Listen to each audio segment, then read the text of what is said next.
Salut, c'est Trado, je suis content de vous retrouver pour la mise à jour de l'indice parisien. Alors ça va être une analyse un petit peu longue parce qu'elle est compliquée à faire cette analyse aujourd'hui et je voudrais pas la bâcler, donc je vais prendre le temps qu'il faut.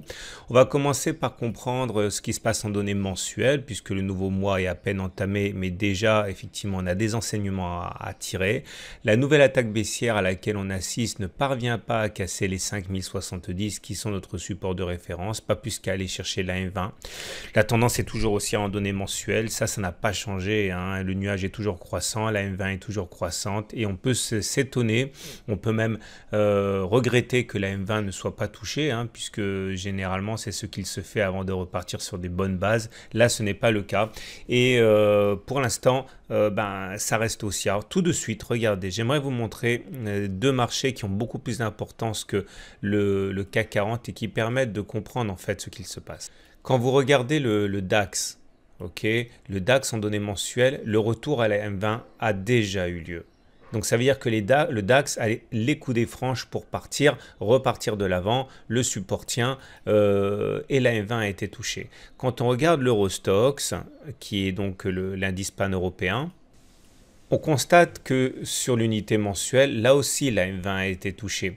Et il faut toujours contextualiser. Même si pour le CAC 40, je dis depuis de nombreuses semaines qu'il faut aller chercher la M20, maintenant, on est obligé de se dire que même si on ne l'a pas été chercher, cette M20, elle a déjà été cherchée sur d'autres indices qui ont beaucoup plus d'importance, beaucoup plus de poids que le CAC 40. Et donc, du coup, ça fait justement partie de ces éléments qui vont amener à relativiser l'impérieuse nécessité de faire notre retour à la M20.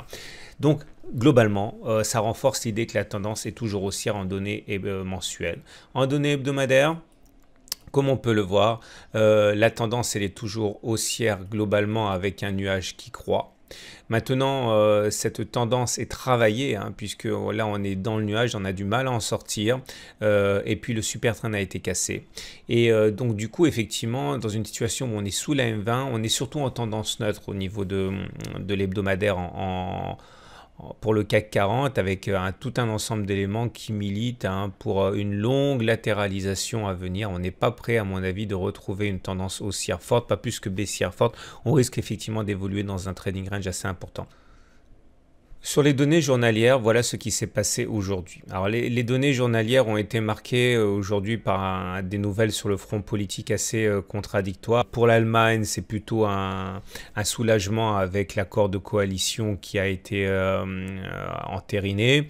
Et de l'autre, en Italie, effectivement, des déceptions avec la montée des partis anti-Europe. Et globalement, les opérateurs ont décidé de donner plus de crédit aux bonnes nouvelles, surtout que les statistiques d'activité ont été bonnes. Et donc, du coup, les marchés se sont ressaisis. Alors, il est intéressant de comprendre toute la complexité de la situation sur le CAC 40. Sur le CAC 40, globalement, j'avais expliqué, vous le savez très très bien, que je m'attendais à une nouvelle attaque baissière de l'ampleur de la première. Alors, comme vous pouvez le voir, cette attaque baissière qui est très importante, hein, puisqu'entre les plus hauts de cette deuxième vague de baisse et les plus bas, il y avait quand même eu quasiment 5%.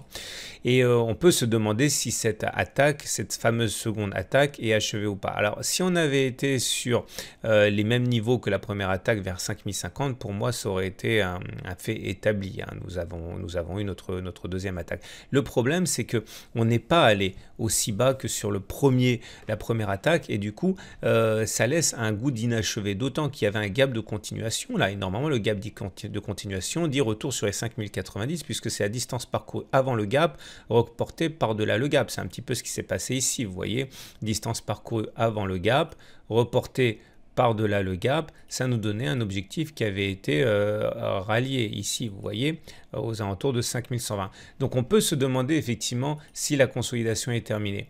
Et même si au regard du CAC 40, on peut penser que la consolidation n'est pas terminée, force est de constater que quand on regarde ce qui se passe sur les marchés directeurs, encore une fois, regardons le DAX et l'Eurostoxx.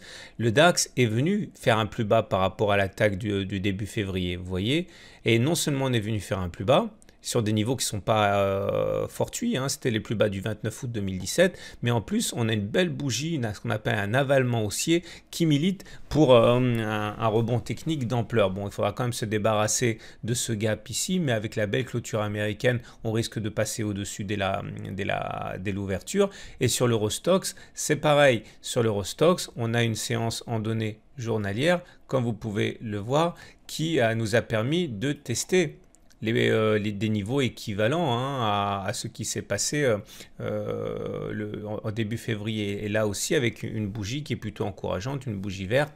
Donc tout ça milite pour le fait que exceptionnellement, sur le CAC 40, eh bien, les objectifs de la double attaque pourraient ne pas être atteints tout simplement grâce à cette analyse intermarché qui nous amène à voir que sur les marchés qui font la tendance, eh bien, ça a déjà été réalisé. À partir de là, est-ce qu'on peut envisager que la fin de l'attaque est actée? Eh bien, à titre personnel et avec toute l'humilité et les précautions qui s'imposent, je dirais qu'on peut avoir effectivement un rebond technique maintenant qui mette fin à l'attaque baissière. D'autant que ça nous permet d'être congruent avec les unités hebdomadaires et mensuelles qui ne sont pas baissières. Regardez les indicateurs techniques. Les indicateurs techniques ne sont pas bien orientés, hein. On a le MACD qui est en dessous de son signal, le momentum qui est en dessous de 0, le RSI qui est en dessous de 50 et les volumes qui ne font pas montre nécessairement d'un engouement pour les soldes, hein.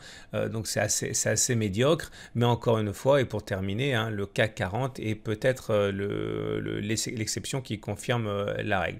La tendance en tant que telle, regardez au niveau de l'Ichimoku, vous voyez le nuage il est à plat comme ça. C'est une tendance neutre. Au niveau de la M20, on est baissier. Au niveau du SAR, on est baissier. Du Supertrend, on est baissier, etc. Mais le plus important, c'est les supports, hein. Et là, les supports, eh bien, n'ont pas été touchés, mais au regard des autres marchés, ils l'ont été. Donc voilà. Donc si on tire le bilan définitif, la deuxième attaque baissière a eu lieu comme statistiquement il était probable qu'il arrive, qu'il se fasse. Le rebond technique peut s'opérer maintenant, même si on n'est pas allé aussi bas que sur la première attaque, et vous savez pourquoi. Maintenant on jugera sur pièce, hein. On n'est bien sûr jamais à l'abri d'un tweet ravageur de Monsieur Trump par exemple. Voilà, à demain pour la mise à jour.